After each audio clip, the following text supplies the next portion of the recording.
In 2004, one of the worst moments occurred in professional sports history. There was a fight between two NBA basketball teams, the Indiana Pacers and the Detroit Pistons, with some of the Pistons fans getting involved as well. This would be later famously coined as the Malice in the Palace. If you missed it, there's a Netflix documentary on it. You can check it out there.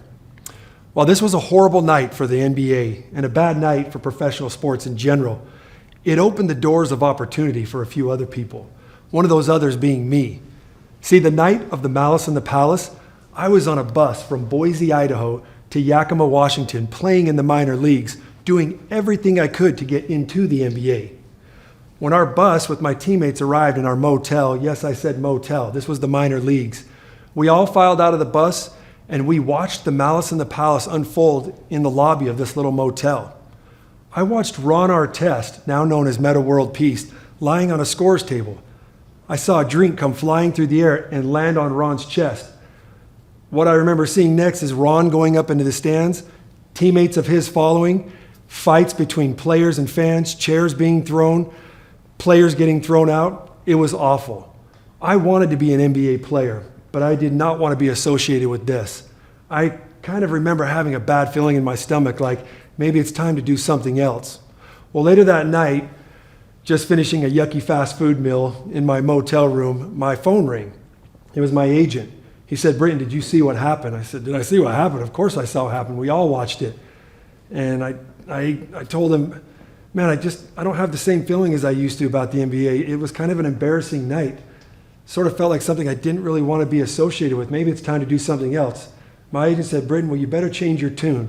Because I just got off the phone with the Indiana Pacers. They suspended 5 players, and they're signing you to a contract. The next thing I'm thinking is, thank you, Ron Artest, Metta World Peace, for doing what you did, going up in the stands. It wasn't good that you did that, but thank you. When I joined the Indiana Pacers, I never got to play with Ron Artest, but a few years ago I ran into him and I said, "Hey Ron, thanks for doing what you did the night of the Malice in the Palace." And he looked at me and said, "Yo, no one's ever thanked me for that before. I think I'll be the last as well." So that next morning, I'm on a plane flight to Indiana. I land in Indiana and they take me to the practice facility to meet the head coach, Rick Carlisle, and the general manager, Larry Bird. I'll never forget what Coach Carlisle said to me. He said, "Britton, welcome to Indiana." He said, "Tell me a little bit about yourself. What position do you play?" And I'm like, what position do I play? I'll be the mascot if you want me to be that. You don't even know what position I play? He said, "Well, we called your minor league coach and we talked to several people and they all said the same thing. He'll be ready. You can trust him. You can take him. Hey, by the way, Britton, we're playing the Minnesota Timberwolves tonight and you have to guard Kevin Garnett and we only have 7 players." I got to tell you, I have reflected back on that moment in life several times and I've often wondered, was that opportunity given to me by luck? Was it by chance? Or did I do something to create that opportunity? Because the fact of the matter is, at that time in my life, I was following a strategy, a particular strategy that was introduced to me by a college basketball coach a few years before the Malice in the Palace. This coach recognized that I was in a funk, that I had hit a wall and I couldn't figure out how to get through it. And he introduced an easy, hard concept for me to think about and how to create opportunity for myself.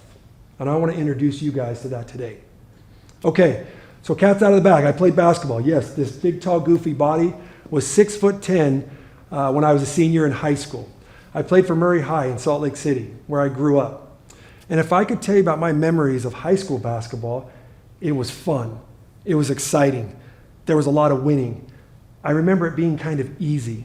Not only was I 6'10", but I was blessed to have speed and I could jump. At this time in my life, people started telling me, "You're probably going to play in the NBA one day." And along with that, colleges all across the country were offering me scholarships. I chose to play for the University of Utah. I wanted to play right in my backyard. I had a big family, friends, a lot of people that supported me in high school and had a lot of fun with the excitement there. And I thought, I want to take that to the next level and enjoy it again. Well, my freshman year at University of Utah couldn't have been any more different than my experience in high school. That's because I joined a team that went all the way to the national championship that year. 5 players from that team went to the NBA. I was no longer the tallest player on the team. I was no longer the fastest. I couldn't jump the highest. My coach who had a military-style coaching of kind of putting you down to get you to play harder, used to tell me every day, I don't need you here. This team doesn't need you. In fact, there's the doors if you want to leave anytime. Not only was I not playing in games, I couldn't even get on the practice floor, and I was frustrated. I've been able to look back on that and tell other people that I've shared the story with. At times we all get to a point in life, maybe it's a job, maybe it's an opportunity, maybe it's a promotion, where our skill set gets us there, but then what's next? How do we separate ourselves again? And that's where I was at this point in my life, frustrated. An assistant coach pulled me aside, took me to his office, and changed my life that day, and continues to help me today. He slid a piece of paper across his desk and he said, Britton, I know you're frustrated. I've got something for you. I want you to read this. It was a story about things that are easy and things that are hard. 50 critical facts of human nature. Things like having friends is easy, being a friend is hard. Talking is easy, listening is hard. Growing weeds is easy, growing flowers is hard. War is easy, peace is hard. One we can all kind of associate with in our world today. My coach said, tell me what you think of that list. And as a young 18-year-old kid, I remember thinking, I get it. You're trying to tell me something I am going to appreciate and love is probably going to come the hard way. And he said, exactly. If you believe in that list, I want you to flip that page over. I want you to create your own easy hard list for an opportunity to play on this team. So I did. I created a list. I wrote, getting to practice on time, easy. Getting to practice 30 minutes early and getting extra reps, hard. Skipping weights, easy. Lifting weights, hard. Eating fast food and junk meals, easy. Following a nutritionalist game plan diet, hard. My coach said, stick to your list. Let's see what happens in about 3 weeks. So I did. I stuck to it. 3 weeks later, our team was playing Colorado State University. This was a very close game, typically a game my young freshman self didn't get in. But suddenly I heard my name called. The coach threw me in. I got in the game, I was nervous, but I caught the ball, and I remember driving baseline and going up and dunking it. And I remember thinking, man, that felt like high school. The next play, I caught the ball, I did something really good again, and suddenly I'm playing with confidence. I'm not thinking anymore. The easy and the hard is working. It's working.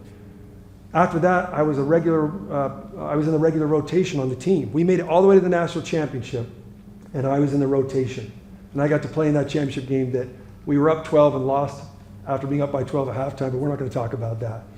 For the next 3 years of my college career, I used that easy, hard strategy to create opportunities for myself, getting through a very difficult coach who would tell me every day, you'll never play in the NBA. You're not good enough. Getting through fans booing me or getting through difficult opportunities and injury. By my senior year, everybody said, you know what? The stage is set. Have a good senior year, and the NBA is ready for you. The 2003 NBA draft, who happened to have a player named LeBron James in it. So I started my senior year out thinking, okay, here we go. 3 games into the senior year, I break my hand. I have to have a cast. I go back to my easy, hard list. Easy would be to feel down, to doubt yourself. Hard would be to run sprints in practice on the sidelines, get on a treadmill, keep eating right, lift with your legs, and do everything you can so when that cast comes off, you're ready. The cast came off a month later. I started to play good. I got a couple of good games under my belt. I saw my name on the 2003 NBA draft that I might be a late first round draft pick. But just as life starts to throw curveballs at you, something started going wrong with my body. I started to feel sick. I couldn't tell if I had the flu. I couldn't tell what it was. I went to the doctors, and they told me, you know what? After doing a blood test, we found out you have mono. We got to shut your season down, and we got to have you quit this year. It was tough because the draft was right around the corner, and it came. LeBron James went number 1. Big names like Carmelo Anthony, Dwayne Wade went 2, 3, 4, and my name was nowhere to be found. It was a tough night, but I got a phone call from the Orlando Magic head coach, Doc Rivers, and he said, Britt, we really like you as a player. We know you had a lot of injuries your senior year. We know you got sick. I'm going to give you an opportunity to come down to our summer league tryout and try out for our team. If you play well, I think I can put a place for you on this team. So that's what I did. I went back to my easy hard list. I wrote down everything that was going to be hard to get over the mono, get it out of my body, get healthy, and be ready. I went down to Orlando in the summer leagues, and I was in the best shape of my life. Things went great. I found myself in the starting lineup. We had a game coming around. It was the Cleveland Cavaliers with the rookie LeBron James. In that game, there was a fun moment. LeBron passes the ball, I steal it, I go down, and I dunk it on him. I know what you're saying. Yeah, right.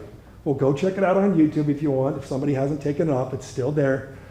But after that game, the head coach, Doc Rivers, pulled me aside and said, Britton, man, we love you. We're excited to make you an Orlando Magic basketball player. Right now, you've made the team.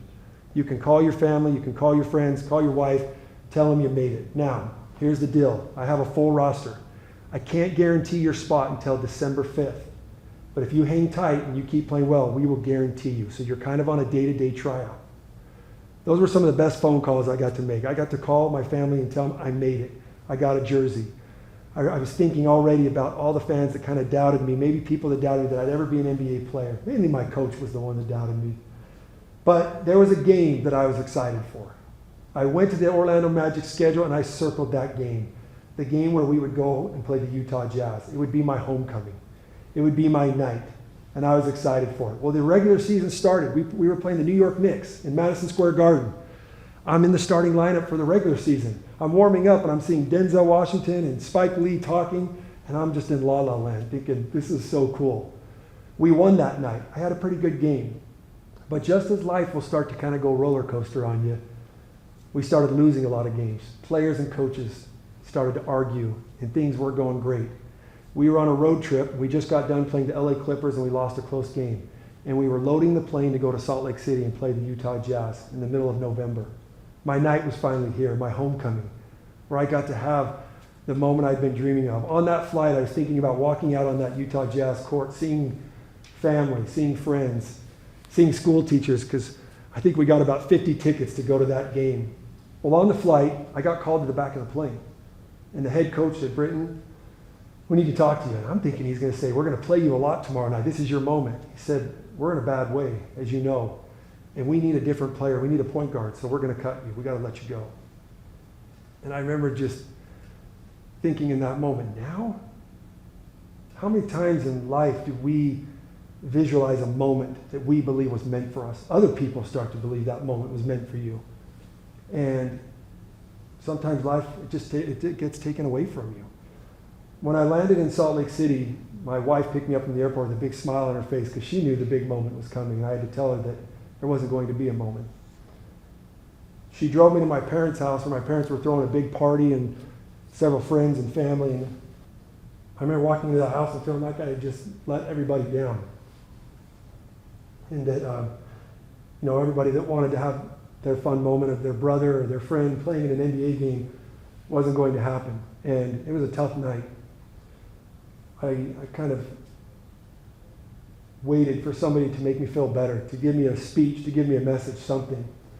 My dad pulled me aside, and we sat down on the couch, and I'm thinking, here it comes. Come on, Dad. Tell me how bad the Orlando Magic suck for cutting me. Tell me they were in the wrong. And he just put his hand on my thigh. He said, hey, tomorrow morning, wake up and get back to work. Do the hard things. Do the things that you know, and everything will work itself out. It's not the message I wanted to hear. I wanted the grand speech. But it was the hard message, and it was the message that got me right back up on my feet. I ended up going to the minor leagues for two months. And after 2 months of following an easy, hard strategy, the Orlando Magic brought me back. And I got to finish the last 15 games with them. The next year was the year I shared with you about the Indiana Pacers story, where I learned an incredible and very valuable lesson on how to create opportunity for yourself. Throughout my life, I've used the easy, hard strategy to create opportunity, but to overcome trials, to overcome injuries, to strengthen my relationship, strengthen my marriage, to help me in business. But the most valuable thing to me has been to watch thousands of other people that I've shared this message with use it to help themselves in their lives. And that's been a huge reward. So create your own easy, hard list. Is it hard for you to ask somebody for help? Is it hard for you to say sorry? Is it hard for you to start over again? Easy is its own reward. Hard is an opportunity waiting to happen. Thank you.